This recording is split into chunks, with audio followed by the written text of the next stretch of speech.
ఆంధ్రప్రదేశ్లో మరొక దుర్మార్గపు సంఘటన చోటు చేసుకుంది.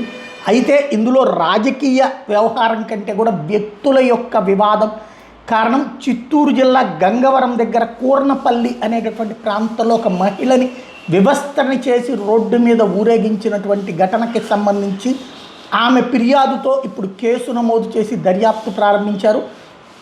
తన కుమార్తెను వేధిస్తున్నటువంటి వాళ్ళ గురించి ప్రశ్నించింది.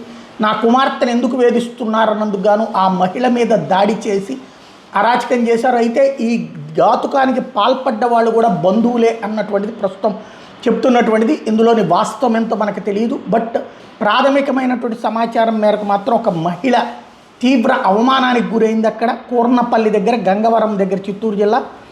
మనకి వైజాగ్ దగ్గర కూడా గంగవరం ఉంటుంది, అక్కడ పోర్ట్ అది ఉండదు. ఇక్కడ చిత్తూరు జిల్లా గంగవరం వేరే అనమాట. అది ఆ మూల, ఇది ఈ మూల. కూర్నపల్లి దగ్గర జరిగినటువంటి ఈ ఘటన మీదన ఇప్పుడు విచారణ చేస్తున్నారు పోలీసులు. ఏం తేలుస్తారో చూడాల్సి ఉంది.